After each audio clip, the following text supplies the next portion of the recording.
ಈ ಕಾರ್ಯಕ್ರಮದ ಪ್ರಾಯೋಜಕರು ಮಂಜುಳಾ ಮೆಲೋಡಿ ಆರ್ಕೆಸ್ಟ್ರಾ ತಂಡ ಬಾಗಲಕೋಟ್ ಹಾಗೂ ಅನ್ನ ಮುತ್ತಪ್ಪರೈ ಗೋಶಾಲೆ ಜಯ ಕರ್ನಾಟಕ ಸಂಘಟನೆ.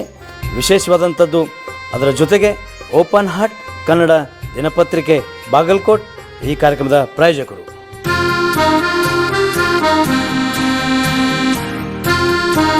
ನಮಸ್ಕಾರ ಪ್ರಿಯ ವೀಕ್ಷಕರೇ, ಓಪನ್ ಹಾರ್ಟ್ ಕನ್ನಡ ನ್ಯೂಸ್ ಚಾನಲ್ಗೆ ಸ್ವಾಗತ ಸುಸ್ವಾಗತ.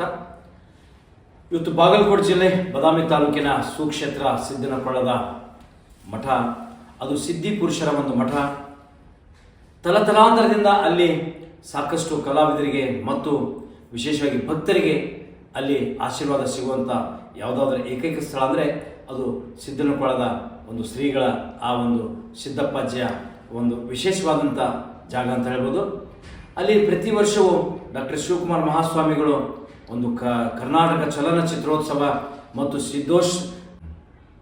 ಸಿದ್ಧಶ್ರೀ ಉತ್ಸವವನ್ನು ಮಾಡ್ತಾರೆ. ಆ ಸಿದ್ಧಶ್ರೀ ಉತ್ಸವದಲ್ಲಿ ವಿಶೇಷವಾದಂಥದ್ದು ಅಂದರೆ ಜಿಲ್ಲೆಯ ಮತ್ತು ಬೇರೆ ಬೇರೆ ರಾಜ್ಯದ ಚಲನಚಿತ್ರ ನಟರು, ಸಾಹಿತಿಗಳು, ಕಲಾವಿದರು, ಹೀಗೆ ಹಲವಾರು ಕಲಾವಿದರನ್ನು ಕರೆಸಿ ಅಲ್ಲಿ ಚಲನಚಿತ್ರೋತ್ಸವ ಕಾರ್ಯಕ್ರಮ ಕೂಡ ಜರುಗಿಸ್ತಾರೆ.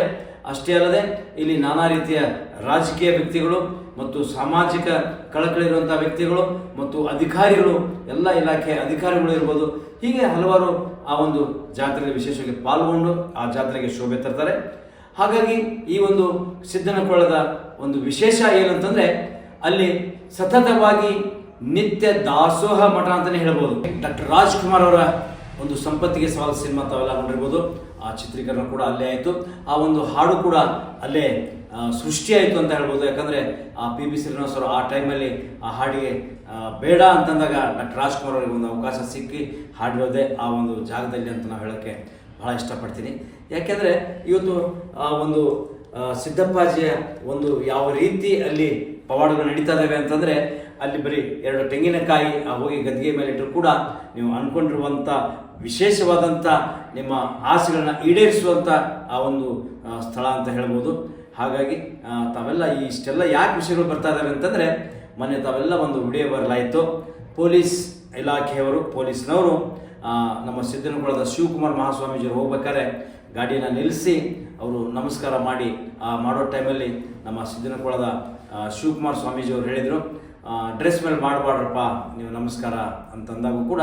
ಯಾಕಂದರೆ ನಮ್ಮ ಕರ್ನಾಟಕ, ಅದು ಭಾರತದಲ್ಲಿ ವಿಶೇಷವಾಗಿ ಸಂಸ್ಕೃತವುಳ್ಳಂಥ ನಮ್ಮ ಭಾರತ, ಅದರಲ್ಲೂ ಕೂಡ ನಮ್ಮ ಕರ್ನಾಟಕ ಯಾವ ರೀತಿ ಇದೆ ಅಂದರೆ ಬಹಳ ಪುಣ್ಯಕ್ಷೇತ್ರಗಳು ಹಾಗೂ ಸೂಫಿ ಸಂತರ ಒಂದು ಸ್ಥಳಗಳು, ಅದರಲ್ಲೂ ಕೂಡ ಒಂದು ದೈವಿ ಭಕ್ತಿಯ ಒಂದು ಜಾಗ ಅಂತಂದರೆ ಅದರಲ್ಲೂ ಬಾಗಲಕೋಟೆ ಜಿಲ್ಲೆಯಲ್ಲಿ ಬಹಳ ವಿಶೇಷವಾದಂಥ ದೈವಿ ಭಕ್ತರಿದ್ದಾರೆ. ಯಾಕಂದರೆ ಭಾಳಷ್ಟು ಜನ ಅದಕ್ಕೆ ಮೂಢನಂಬಿಕೆ ಅಂದರೆ ಯಾವ ಮೂಢನಂಬಿಕೆಯೂ ಇಲ್ಲ. ಮೂಢನಂಬಿಕೆ ಅಂತಂದರೆ ಅದು ಚಾಡಿ ಚೀಟಿ ಚಿಪಾಟಿ ಅಲ್ಲಿ ಮಾಡೋರಿಗೆ ಅದು ಮೂಢನಂಬಿಕೆ ಅನ್ಬೋದು. ಇಲ್ಲಿ ನೈಜವಾಗಿ ನಡೆಯುವಂಥ ಘಟನೆಗಳನ್ನು, ಹಾಗೆ ಮಾತಾಡ್ತಾ ಹೇಳುವ ಘಟನೆಗಳನ್ನು, ಆಗುವ ಒಂದು ವಿಚಾರಗಳನ್ನು ಈ ನಡೆಯುವಂಥ ಏಕೈಕ ಸ್ಥಳಗಳು. ಅದರಲ್ಲಿ ನಮ್ಮ ಸಿದ್ದನಕೊಳ್ಳದ ಶ್ರೀಗಳ ಒಂದು ವಾಣಿ ಅಂದರೆ ಅವ್ರು ಯಾವುದೇ ಸ್ಟೇಜಲ್ಲಿದ್ದರೂ ಕೂಡ ಒಡಂಬಡಿಕೆಯಾಗಿ ಕಾಮನ್ ಆಗಿ ಮಾತಾಡುವಂಥದ್ದು ಏನಂದರೆ ಬಾರಲೇ ಹೋಗಲೇ ಅನ್ನುವಂಥದ್ದು. ಹೋಗಲೇ ನಿನ್ನ ಕೆಲಸ ಆಗುತ್ತೆ, ಬರಲೇ ಮಗನೇ ನಿನ್ನ ಕೆಲಸ ಆಗುತ್ತೆ ಬಾ ಅಂದರೆ ಆ ಒಂದು ಮಾತಾಡುವಂಥ ಶೈಲಿ ಏನಿದೆ ಅದು ಇವತ್ತಿಗೂ ಕೂಡ ಅಲ್ಲಿ ಒಂದು ಆಶೀರ್ವಾದ ರೂಪವಾಗಿ ನಡೀತಾ ಇದೆ. ಯಾಕಂದರೆ ಈ ಜಾಗಕ್ಕೆ ಸನ್ಮಾನ್ಯ ಶ್ರೀ ಸಿದ್ದರಾಮಯ್ಯವರು ಬಂದಿದ್ರು, ಮುಖ್ಯಮಂತ್ರಿಗಳಾದಂಥವರು. ಆಮೇಲೆ ಮಾಜಿ ಮುಖ್ಯಮಂತ್ರಿಗಳಾದಂಥ ಯಡಿಯೂರಪ್ಪ ಇರ್ಬೋದು, ಸೋಮಣ್ಣ ಅವರು ಇರ್ಬೋದು, ಹೀಗೆ ಹಲವಾರು ರಾಜಕೀಯ ವಿಶೇಷವಾದ ಗಣ್ಯಮಾನ್ಯರು ಕೂಡ ಅಲ್ಲಿ ಬಂದು ಹೋಗಿದ್ದಾರೆ. ಅದರ ಜೊತೆಗೆ ಪ್ರತಿ ವರ್ಷವೂ ಪ್ರತಿ ಅಮಾವಾಸ್ಯೆಯೂ ಕೂಡ ನಮ್ಮ ಈ ಒಂದು ಜಿಲ್ಲೆ ಅಲ್ಲದೆ ಬೇರೆ ಜಿಲ್ಲೆಯಲ್ಲಿರುವಂಥ ರಾಜಕಾರಣಿಗಳು ಕೂಡ ಅಲ್ಲಿ ಬಂದು ಹೋಗ್ತಾನೆ ಇರ್ತಾರೆ. ಯಾಕಂದರೆ ಅವ್ರು ಬಂದು ಹೋಗುವ ವಿಶೇಷತೆ ಅಲ್ಲೇನೂ ಚೀಟಿ ಕಟ್ಟಲ್ಲ, ಚಿಪಾಟಿ ಕಟ್ಟಲ್ಲ, ನಿಮಗೆ ದಾರ ಕಟ್ಟಲ್ಲ, ಏನೇನೂ ಇಲ್ಲ. ಅಲ್ಲಿ ಬಂದು ನೀವು ಆ ಸಿದ್ಧಿ ಪುರುಷ ಸಿದ್ದಪ್ಪಾಜಿಯ ಒಂದು ಆಸ್ಥಾನಕ್ಕೆ ಬಂದು ಹೋಗೋದೇ ಒಂದು ದೊಡ್ಡ ಪವಾಡ ಅಂತಲೇ ಹೇಳ್ಬೋದು. ಹಾಗಾಗಿ ನಿತ್ಯ ದಾಸೋಹ ನಡೆಯುವಂಥ ಈ ಜಾಗ. ಆಮೇಲೆ ಅಲ್ಲಿ ಇನ್ನೊಂದು ಏನಂದರೆ ಬೆಳಗ್ಗೆ ಬರುವಂಥ ಯಾವುದೇ ದುಡ್ಡು, ಭಕ್ತಾದಿಗಳು ಎಷ್ಟೇ ದುಡ್ಡು ಕೊಟ್ಟರು ಕೂಡ ಅದು ಎಲ್ಲ ಭಕ್ತರ ಕಣ್ಣೆದುರಿಗೇನೆ ಮತ್ತೊಬ್ಬ ಭಕ್ತರಿಗೆ ಕೊಡುವಂಥದ್ದು. ಯಾಕಂದರೆ ನಾನು ನೋಡಿದ ಹಾಗೆ ಒಂದು ಯಾರೋ ಒಬ್ಬರು ಒಂದು ತೊಲೆ ಬಂಗಾರವನ್ನು ಹಾಕಿದಾಗ ಅದೇ ಟೈಮಿಗೆ ಒಂದು ನವದಂಪತಿಗಳು ಒಂದು ಮಗುವನ್ನು ಜನಿಸಿ ಒಂದು ನಾಮಕರಣ ಮಾಡಬೇಕು ಅಂತ ಬಂದಾಗ ಆ ಮಗುವಿಗೆ ಅದೇ ಬಂಗಾರವನ್ನು ತೆಗೆದು ಕೊಟ್ಟಂಥ ಉದಾಹರಣೆಗಳು ನಾವು ನೋಡಿದ್ದೀವಿ. ಯಾಕಂದರೆ ಅಲ್ಲಿ ಸಾಕಷ್ಟು ಉದಾಹರಣೆಗಳು ಇವತ್ತು ಅಲ್ಲಿ ನೀವು ಬೆಳಗ್ಗೆ ಹಾಕಿ ಸಂಜೆವರೆಗೆಲ್ಲ ಖಾಲಿ ಮಾಡಿ ಆ ಒಂದು ಟೇಜರಿ ಖಾಲಿ ಇಡುವಂಥ ಏಕೈಕ ಮಠ ಅಂತ ಹೇಳ್ಬೋದು. ಯಾಕಂದರೆ ಕೆರೆಯ ನೀರು ಕೆರೆಗೆ ಚೆಲ್ಲಿ ಅನ್ನುವ ಮುಖಾಂತರ ಆ ಒಂದು ಮಠದಲ್ಲಿ ನಾವು ಪವಾಡಗಳನ್ನ ನೋಡ್ತಾ ಬಂದಿದ್ವಿ. ಆ ಒಂದು ಮಠದಲ್ಲಿ ಸಾಕಷ್ಟು ಸಕಲ ಕಾರ್ಯಗಳು ನೋಡ್ತಾ ಬಂದಿದ್ವಿ.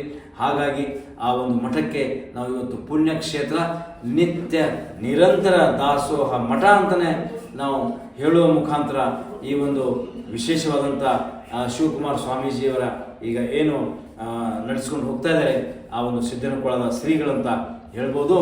ಆ ಒಂದು ವಿಡಿಯೋ ವೈರಲ್ ಆಯಿತು. ಬಟ್ ಇಲ್ಲಿ ವಿಡಿಯೋ ವೈರಲ್ ಯಾಕಾಯಿತು ಅಂತಂದರೆ ಯಾರೋ ಅಭಿಮಾನಿಗಳು ಅನ್ಬೋದು ಅಥವಾ ಭಕ್ತರು ಅನ್ಬೋದು ಅಥವಾ ಆ ಒಂದು ನಡೆಯುವಂಥ ಜಾಗದಲ್ಲಿ ಅಜ್ಜರು ಬಂದರೆ ಸಾಕು ವಿಡಿಯೋ ಮಾಡಬೇಕು ಅನ್ನೋ ನಿಟ್ಟಿನಲ್ಲಿ ಆ ಒಂದು ವಿಡಿಯೋ ಆಗಿರ್ಬೋದು. ಆ ವಿಡಿಯೋ ಆಗಿರೋದಕ್ಕೆ ಯಾವುದೇ ತರಹದ ಗೋಜುಗಳಿಲ್ಲ. ಯಾಕಂದರೆ ಆ ವಿಡಿಯೋ ಆಗುವಾಗ ಆಗಿದೆ. ಇಲ್ಲಿ ಸಿದ್ದಪ್ಪಜ್ಜೆಯ ಒಂದು ಆಶೀರ್ವಾದದೊಂದಿಗೆ ಮತ್ತೆ ಆ ಒಂದು ಶಿವಕುಮಾರ ಸ್ವಾಮೀಜಿಯವರ ಒಂದು ಏನು ಸಿದ್ದನಕೊಳದ ಮಠ ಇದೆ ಯಾವ ರೀತಿ ಬೆಳಗ್ತಾ ಇದೆ ಆ ಒಂದು ಈ ಮುಖಾಂತರ ಇವತ್ತು ಮುಖ್ಯ ವಾಹಿನಿ ಮುಖಾಂತರ ಆಗಿರ್ಬೋದು, ಇವತ್ತು ಸ್ಯಾಟಲೈಟ್ ಮುಖ್ಯ ವಾಹಿನಿಗಳಾಗಿರ್ಬೋದು, ಯೂಟ್ಯೂಬರ್ಸ್ಗಳಾಗಿರ್ಬೋದು, ಅದನ್ನು ಬಹಳ ಈಸಿಯಾಗಿ ಆ ಒಂದು ಮಠದ ಪ್ರಚಾರವನ್ನು ಮಾಡ್ತಾ ಇದ್ದಾರೆ ಅಂತ ನಾನು ಹೇಳೋಕ್ಕೆ ಇಷ್ಟಪಡ್ತೀನಿ. ಯಾಕೆ ಅಂತಂದರೆ ಅಲ್ಲಿ ಬರುವಂಥ ಎಲ್ಲ ಪತ್ರಕರ್ತರಿರ್ಬೋದು, ಸ್ಯಾಟಲೈಟ್ ಚಾನಲ್ದವ್ರು ಇರ್ಬೋದು, ಮೀಡಿಯಾದವ್ರು ಇರ್ಬೋದು, ಅವರೆಲ್ಲರೂ ಕೂಡ ಅಲ್ಲಿ ಪ್ರತಿ ಅಮಾವಾಸ್ಯೆಗೆ ಪ್ರತಿ ಜಾತ್ರೆಗೆ ಬಂದು ಆ ಒಂದು ಚಿತ್ರೀಕರಣ ಮಾಡ್ತಾನೆ ಇರ್ತಾರೆ. ಅಲ್ಲಿ ಆ ಒಂದು ವೇದಿಕೆ ಆಗಿದೆ ಅಂತಂದರೆ ಆ ವೇದಿಕೆಯಲ್ಲಿ ಯಾವುದೇ ತಾರತಮ್ಯ ಇಲ್ಲದೆ ಬರುವಂಥ ಎಲ್ಲ ಭಕ್ತರು, ಬಡವ ಇರ್ಬೋದು, ಶ್ರೀಮಂತ ಇರ್ಬೋದು, ಯಾವನೇ ಇರ್ಬೋದು, ಅಲ್ಲಿ ಹಿಂದೂ ಇರ್ಬೋದು, ಮುಸ್ಲಿಂ ಇರ್ಬೋದು, ಅಲ್ಲಿ ಏನು ನಡೀತದೆ ನೈಜವಾಗಿ ಲೈವ್ ಆಗಿ ಆ ಒಂದು ಜಾತ್ರೆನ ನೀವು ನೋಡ್ಬೋದು. ಯಾಕಂದರೆ ಆ ಒಂದು ಮಠಕ್ಕೆ ಸತತವಾಗಿ ಇವತ್ತು ನಮ್ಮ ಮಲಿಕ್ ಬಾಗ್ವಾನ್ ಆಗಿರ್ಬೋದು, ಅಬ್ದುಲ್ ಬಾಗ್ವಾನ್ ಆಗಿರ್ಬೋದು, ನಮ್ಮ ಬಾಗಲಕೋಟೆ APMC ಅದು ವಿಶೇಷವಾಗಿ ಬಾಗ್ವಾನ್ ಸಮಾಜದ ಮುಖಂಡರು ಇವರು ಅಲ್ಲಿ ಪ್ರತಿ ಅಮಾವಾಸ್ಯೆಗೆ ಪ್ರತಿ ಒಂದು ಜಾತ್ರೆಗೆ ಉಚಿತವಾಗಿ ತರಕಾರಿ ನೀಡುವ ಮುಖಾಂತರ ಅಲ್ಲಿ ಸಾಮೂಹಿಕವಾಗಿ ಮತ್ತು ಸಮ್ಮಿಲನವಾಗಿ ನಾವೆಲ್ಲ ಹಿಂದೂ ಮುಸ್ಲಿಂ ಎಲ್ಲರೂ ಒಂದೇ ಅನ್ನೋ ಒಂದು ಭಾವನಾತ್ಮಕವಾಗಿ ಭಾವೈಕ್ಯತೆಯ ಒಂದು ದೇವಸ್ಥಾನ ಅಂತ ಅನ್ಬೋದು, ಒಂದು ಮಠ ಅನ್ಬೋದು. ಹಾಗಾಗಿ ಇಲ್ಲಿ ಬರೀ ಬಾಗಲಕೋಟೆಯ ಬಾಗವಾನರಷ್ಟೇ ಅಲ್ಲ, ಗುಡೂರಿನ ಬಾಗವಾನರು ಕೂಡ ಅಲ್ಲಿ ತರಕಾರಿ ಕಳಿಸುವ ನಿಟ್ಟಿನಲ್ಲಿ, ಯಾಕಂದರೆ ಸುಮಾರು 40-50 ವರ್ಷಗಳಿಂದ ಅಲ್ಲಿ ಆ ಸೇವೆ ನಿರಂತರವಾಗಿ ನಡೀತಾ ಇದೆ.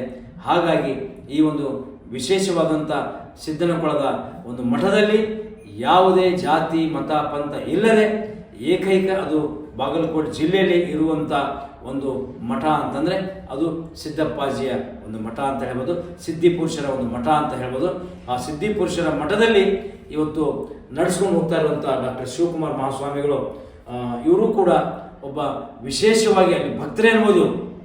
ಆ ಭಕ್ತಿಯ ಜೊತೆಗೆ ಭಕ್ತರ ಜೊತೆಗೆ ಭಾವನಾತ್ಮಕವಾಗಿ ಒಂದು ಸಮ್ಮಿಲನವಾಗಿ ಎಲ್ಲರ ಜೊತೆ ಬೆರೆತು ಇವತ್ತು ಆ ಒಂದು ಮಠವನ್ನು ನಡೆಸ್ಕೊಂಡು ಹೋಗುವಂಥ ನಿಟ್ಟಿನಲ್ಲಿ ಇವತ್ತು ಅವ್ರಿಗೂ ಕೂಡ ಶಿವಕುಮಾರ ಮಹಾಸ್ವಾಮಿಗಳಿಗೆ ಎಲ್ಲಿ ಕಂಡರೂ ಕೂಡ ಭಕ್ತರು ಒಂದು ನಮಸ್ಕಾರ ಮಾಡ್ತಾರೆ.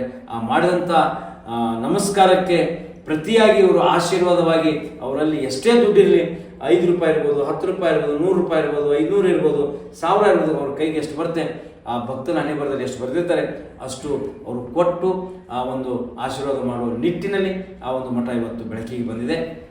ಯಾಕೆಂದರೆ ಈ ಒಂದು ಮಠ ಯಾವ ರೀತಿ ಅಂತಂದರೆ ಇಲ್ಲಿ ನೀವು ಬೆಳಗ್ಗೆ ಒಂದು 100 ರೂಪಾಯಿ ಹಾಕಿ ಸಂಜೆವರೆಗೂ ಆ 100 ರೂಪಾಯಿ ಇರಲ್ಲ, ನೀವು 1000 ರೂಪಾಯಿ ಹಾಕಿ ಆ 1000 ರೂಪಾಯಿ ಇರಲ್ಲ. ಯಾಕಂದರೆ ಅದನ್ನು ಬಂದಿರುವಂಥ ಭಕ್ತರಿಗೆ ನಾನು ಕೊಟ್ಟರೆ ಮತ್ತು ಇನ್ನೊಬ್ರಿಗೆ ಕೊಡ್ತಾರೆ, ಇನ್ನೊಬ್ರು ಕೊಟ್ಟರೆ ಅದು ನನಗೆ ಕೊಡ್ತಾರೆ, ಹೀಗೆ ಚಲಾವಣೆ ಆಗ್ತಾ ಇರುವಂಥ ಮಠ ಅದು. ಯಾಕಂದರೆ ಅಲ್ಲಿ ಯಾವುದೇ ನೋಟು ಅಥವಾ ದುಡ್ಡು ಅಂತ ಯಾವುದೋ ಅಪೇಕ್ಷೆ ಇಲ್ಲದಂಥ ಮಠ ಅಂತ ನಾವು ಹೇಳ್ಬೋದು. ಯಾಕೆಂದರೆ ಇಲ್ಲಿ ಸಾಕಷ್ಟು ಭಕ್ತರು ಕೊಡುಗೆಯಾಗಿ ಅಲ್ಲಿ ಕಾರ್ಗಳು ಕೊಟ್ಟಿರ್ಬೋದು, ಜಾಗೆಗಳು ಕೊಟ್ಟಿರ್ಬೋದು, ಬಂಗಾರ ಕೊಡ್ಬೋದು, ಇನ್ನೇನೇನೋ ಎಲ್ಲ ಅಲ್ಲಿ ಕೊಡ್ತಾ ಬಂದಿದ್ದಾರೆ. ಆ ಒಂದು ಕೊಡುವ ನಿಟ್ಟಿನಲ್ಲಿ ಇವರು ಕೂಡ ಅದನ್ನು ಇಟ್ಕೊಳ್ಳಾರ್ದೇ ಬೇರೆಯವರಿಗೆ ಹಸ್ತಾಂತರ ಮಾಡುವ ಮುಖಾಂತರ ಬೇರೆ ಆಶೀರ್ವಾದ ಕೊಡುವ ಮುಖಾಂತರ ಮಾಡಿದ್ದಾರೆ. ಹಾಗಾಗಿ ಅವರ ಕೆಲವು ದೃಶ್ಯಗಳನ್ನ ಆ ಕಾರ್ಯಕ್ರಮ ನೋಡ್ಕೊಂಬರೋಣ. ಈ ಒಂದು ಕಾರ್ಯಕ್ರಮ ನೋಡಿ ಮತ್ತೆ ನಾನು ನಿಮ್ಮೊಂದಿಗೆ ಮತ್ತೊಂದು ವಿಡಿಯೋದಲ್ಲಿ ಬಂದು ಭೇಟಿಯಾಗ್ತೀನಿ ಅಂತ ಹೇಳ್ತಾ ಜೈ ಹಿಂದ್, ಜೈ ಕರ್ನಾಟಕ, ಜೈ ಸಿದ್ದಪ್ಪಾಜಿ. ಹಂಗಲ್ಲಿ ಈಸರು ನಿಂತ್ ಬಿಟ್ರಲ್ಲ, ಮಂದಿ ಅಡ್ಡಾಡಕರ ಬಿಡ್ತಿರಲಿ ಎಲ್ಲಾರು ಕೊಡ್ರಿ. ಇಲ್ಲೇ ಮಾಡಲ್ಲ, ಡ್ರೆಸ್ ಮೇಲೆ ಮಾಡಬಾರ್ದ ಮಗನ, ಡ್ರೆಸ್ ಮೇಲೆ ಯಾ ಜಗತ್ಗಳಿಗೆ ಮಾಡಬಾರ್ಲೆ. ನಮಸ್ಕಾರ ಎಲ್ಲ ಭಕ್ತಾದಿಗಳಿಗೆ. ನಾನು ಡಾಕ್ಟರ್ ಶಿವಕುಮಾರ ಸ್ವಾಮೀಜಿ, ಸಿದ್ದನಕೊಳ ಮಠ. ಇವತ್ತು ಒಂದು ವಿಡಿಯೋನ ವೈರಲ್ ಮಾಡಿದ್ರಿ. ಪೊಲೀಸರ ಒಂದು ದುಡ್ಡು ಇಸ್ಕೊಂಡು ನಮಸ್ಕಾರ ಮಾಡೋ ವಿಡಿಯೋ ಭಾಳ ವೈರಲ್ ಆಗಿದೆ. ಅದರಲ್ಲಿ ಯಾವುದೇ ರೀತಿ ಅನ್ಯತಾ ಭಾವಿಸಬಾರ್ದು. ಯಾಕಂದರೆ ನಮ್ಮ ಮಠ ಮೊದಲಿಂದ ಪರಂಪರೆ ದುಡ್ಡು ಕೊಟ್ಟು ಆಶೀರ್ವಾದ ಮಾಡೋದು ಮೊದಲಿಂದ ಇದೆ. 60 ವರ್ಷದಿಂದ ನಾವು ಒಂದು ದಿವ್ಸಕ್ಕೆ ದಾಸೋಹಕ್ಕೆ ಎಷ್ಟು ಬೇಕು ಅಷ್ಟು ಇಟ್ಕೊಂಡು ಉಳಿದ ಹಣವನ್ನು ನಾವು ಭಕ್ತರಿಗೆ ಕೊಟ್ಕೊಂಡು ಭಕ್ತರನ್ನ ಬೆಳೆಸುವಂಥ ಮಠ ಇದು. ಹೀಗಾಗಿ ಅದರಲ್ಲಿ ಏನು ಅನ್ಯತಾ ಭಾವಿಸಬಾರ್ದು. ಅವು ಬಾದಾಮಿಯಲ್ಲಿ ನಾನು ಒಂದು ಕಾರ್ಯಕ್ರಮಕ್ಕೆ ಹೊಂಟಾಗ ಅವರು ಅಲ್ಲಿ ಕರ್ತವ್ಯದ ಮೇಲಿದ್ದಾಗ ಆ ಹುಡುಗ ಈಗೇನು ಮುಂದೆ ನಿಂತಿದ್ದನಲ್ಲ, ಆ ಹುಡುಗ ನನ್ನ ಹತ್ರ ಬರ್ತಾಯಿದ್ದ ಮೊದಲಿಂದ 10 ವರ್ಷದಿಂದ. ಅವ್ನು ನೋಡಿ ನಾನು ಗಾಡಿ ತೆರವಿದೆ. ತೆರಕೂಲಿ ಅವ್ರು ಬಂದು ಯಥಾರೀತಿ ಗುರುಗಳಂದ ನಮಸ್ಕಾರ ಮಾಡಿದ್ರು. ಆ ಪ್ರಕಾರ ನಾನು ದುಡ್ಡು ಕೊಟ್ಟಿದ್ದೀನಿ. ಅದರಲ್ಲಿ ಏನು ಅನ್ಯತಾ ಭಾವಿಸಬಾರ್ದು. ಇದನ್ನು ದೊಡ್ಡ ಇಶ್ಯೂ ಮಾಡಿ ಸೋಷಿಯಲ್ ಮೀಡ್ಯಾದಲ್ಲಿ ವೈರಲ್ ಮಾಡೋದ್ರಾಗ ಏನು ಅರ್ಥ ಇಲ್ಲ. ಯಾಕಂದರೆ ನಾವು ಅವ್ರಿಗೇನು ಲಂಚ ಕೊಟ್ಟಿಲ್ಲ. ಮೊದಲಿಂದ ಅವರು ನಮ್ಮ ಮಠಕ್ಕೆ ನಡ್ಕೊಂಡು ಬಂದಿದ್ದಾರೆ. ಅವರೊಬ್ಬರಿಗೆ ಕೊಟ್ಟಿಲ್ಲ ನಾವು ದುಡ್ಡು. ಈ ರಾಜ್ಯದ ಮುಖ್ಯಮಂತ್ರಿಯಿಂದ ಹಿಡಿದು ಎಲ್ಲರಿಗೂ ದುಡ್ಡು ಕೊಟ್ಕೊಂಡು ಬಂದಿದ್ದೀವಿ. ಸಿದ್ದರಾಮಯ್ಯನವ್ರಿಗೂ ದುಡ್ಡು ಕೊಟ್ಟು ಆಶೀರ್ವಾದ ಮಾಡಿದ್ದೀವಿ. ಹಾಗೆಯೇ ಯಡಿಯೂರಪ್ಪ ಅವ್ರಿಗೆ ದುಡ್ಡು ಕೊಟ್ಟು ಆಶೀರ್ವಾದ ಮಾಡಿದ್ದೀವಿ. ಅನೇಕ ಜನ ರಾಜಕಾರಣಿಗಳಿಂದ ಹಿಡಿದು ಪೊಲೀಸ್ ಇಲಾಖೆಯಿಂದ ಹಿಡಿದು ಪ್ರತಿಯೊಬ್ಬರಿಗೂ ಬಡವರಿಂದ ಹಿಡಿದು ದೊಡ್ಡವರಿಗೆ ಕೂಡ ಆಶೀರ್ವಾದ ಮಾಡ್ಕೊಂಡು ಬಂದಿದ್ದೀವಿ. ಇವತ್ತಿಗೆ ಅವ್ರ ಮನೆಯಲ್ಲಿ ಇಟ್ಟು ಪೂಜೆ ಮಾಡುವಂಥ ಪರಂಪರೆ, ಅದನ್ನು ಖರ್ಚು ಮಾಡಿದ್ರೆ ಇದೆ. ಅದರಲ್ಲಿ ಯಾವುದೇ ರೀತಿ ಈ ರೀತಿ ವೈರಲ್ ಮಾಡಿ ಆ ಪೊಲೀಸ್ ಇಲಾಖೆಗೆ ಕಳಂಕ ತರುವಂಥದ್ದು ಮಾಡಬಾರ್ದು. ಒಂದು ಮನವಿ ನಮ್ಮದು. ಅದೇನೇ ಇದ್ದರೂ ಈ ಥರ ನಾನು ಕೂಡ ಆ ಹುಡುಗಿಗೆ ಹೇಳಿದೆ, ಬೇಡಪ್ಪ ಡ್ರೆಸ್ ಮೇಲೆ ನಮಸ್ಕಾರ ಮಾಡಬೇಡ ಅಂತ ಹೇಳಿದೆ ನಾನು. ಅವ್ರ ಭಾವನೆ ಅದು. ನಮ್ಮ ಭಾರತ ಸಂಸ್ಕೃತಿ ಗುರುಗಳ ಕಂಡಾಗ ನಮಸ್ಕಾರ ಮಾಡೋದು ಅವ್ರ ಭಾವನೆ. ಅದನ್ನು ದೊಡ್ಡ ಇಶ್ಯೂ ಮಾಡಿ ಅವರ ಒಂದು ಗುಬ್ಬಿ ಮೇಲೆ ಬ್ರಹ್ಮಾಸ್ತ್ರ ಹಾಕೋದು ಸರಿಯಲ್ಲ. ಹೀಗಾಗಿ ಪೊಲೀಸ್ ಇಲಾಖೆ ಕೂಡ ಅವ್ರ ಮೇಲೆ ಯಾವುದೇ ರೀತಿ ಕ್ರಮ ಜರುಗಿಸದೆ ಅವರ ಕುಟುಂಬಕ್ಕೂ ಅನ್ಯಾಯ ಆಗದಂಗೆ ತಾವೆಲ್ಲ ಅದನ್ನು ಗಮನ ಹರಿಸಿ, ನೀವು ಕೂಡ ಭಕ್ತಾದಿಗಳ ವಿನಂತಿ ಇದನ್ನು ದೊಡ್ಡ ವಿಷಯ ಮಾಡಿ ಅದನ್ನು ದೊಡ್ಡ ಇಶ್ಯೂ ಮಾಡಬಾರ್ದಾಗಿ ನಮ್ಮ ಮಠದ ವತಿಯಿಂದ ತಮ್ಮಲ್ಲಿ ಆರೈಕೆ ಮಾಡ್ಕೊಳ್ತಾ ಇದ್ದೀನಿ. ಜೈ ಹಿಂದ್, ಜೈ ಕರ್ನಾಟಕ. ಕಾರ್ಯಕ್ರಮದ ಪ್ರಾಯೋಜಕರು ಮಂಜುಳಾ ಮೆಲೋಡಿಸ್ ಆರ್ಕೆಸ್ಟ್ರಾ ತಂಡ ಬಾಗಲಕೋಟೆ ಹಾಗೂ ಸರ್ವಶ್ರೇಷ್ಠ ಕ್ರಿಯೇಷನ್ ಸಾಂಸ್ಕೃತಿಕ ಸಂಸ್ಥೆ ಅಣ್ಣ ಮುತ್ತಪ್ಪರೈ ಗೋಶಾಲೆ ಹಾಗೂ ಜಯ ಕರ್ನಾಟಕ ಸಂಘಟನೆ ಬಾಗಲಕೋಟೆ, ಓಪನ್ ಹಾರ್ಟ್ ಕನ್ನಡ ದಿನಪತ್ರಿಕೆ ಬಾಗಲಕೋಟೆ.